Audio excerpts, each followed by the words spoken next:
Selamat hari Tuhan, saudara-saudara sekalian. Salam damai Tuhan kita Yesus Kristus menyertai kita semua. Bersama lagi dengan saya, Romo Argo di channel Heavenward.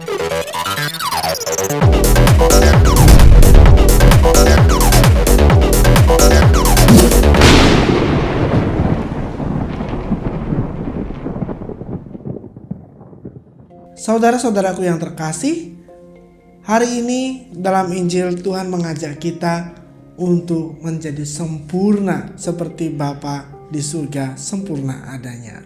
Mari kita dengarkan Injil pada hari ini. Tuhan bersamamu. Inilah Injil Yesus Kristus menurut Santo Matius.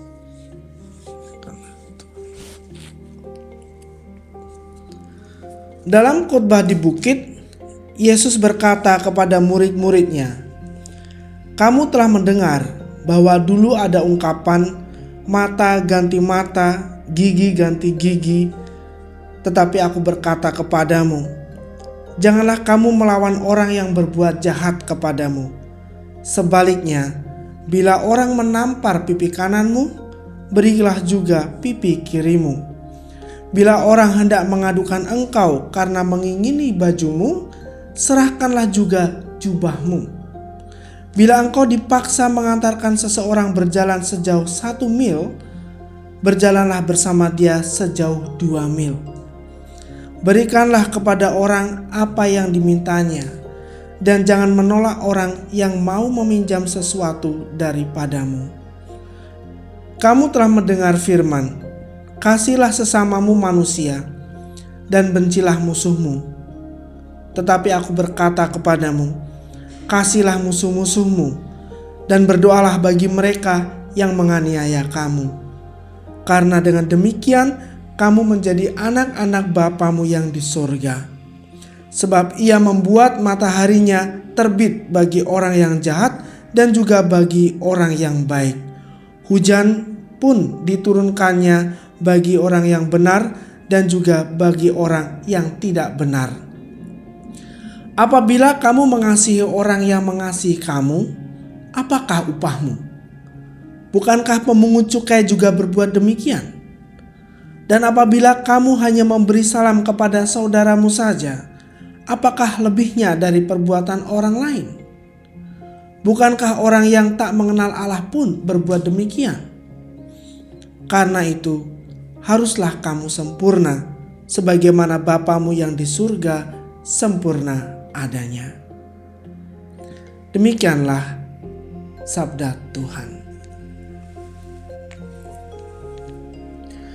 Saudara-saudaraku yang terkasih, tadi kita mendengar, karena itu haruslah kamu sempurna sebagaimana Bapamu yang di surga sempurna adanya.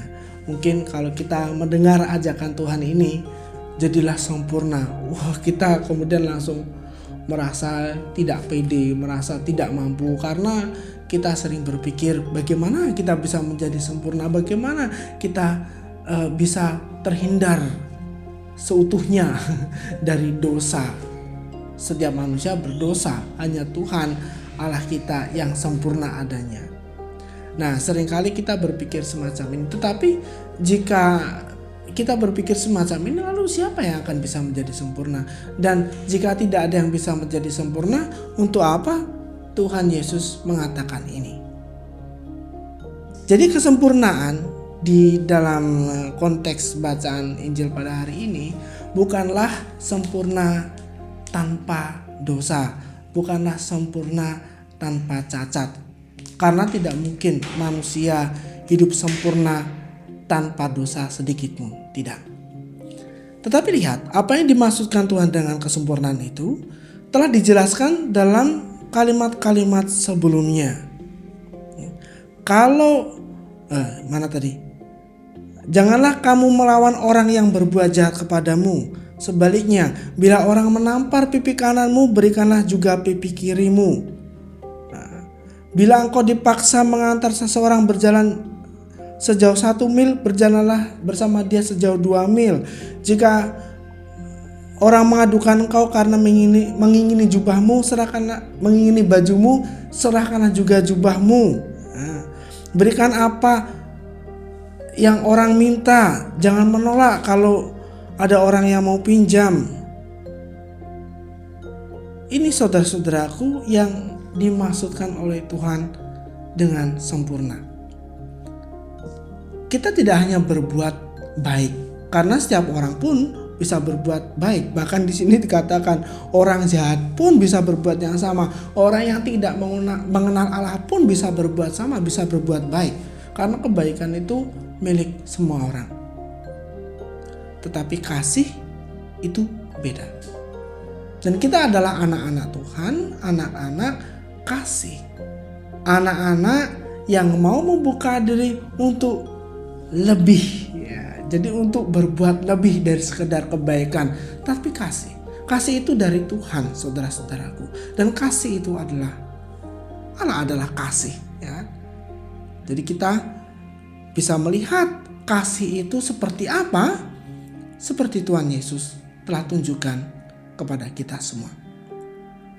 Kita telah mendengar dalam perjanjian lama dari kitab Imamat yang mana dikutip oleh Tuhan Yesus, kasihilah sesamamu manusia seperti dirimu sendiri.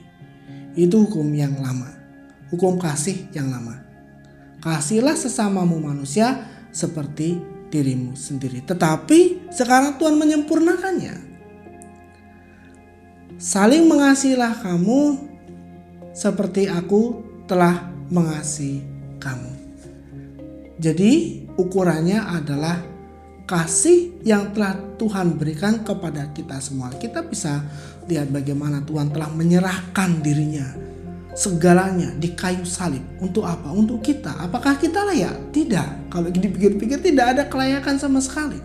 Kita ini orang yang berdosa, debu, ya kan? Tetapi begitu besar cinta Tuhan kepada kita semua dalam keadaan apapun.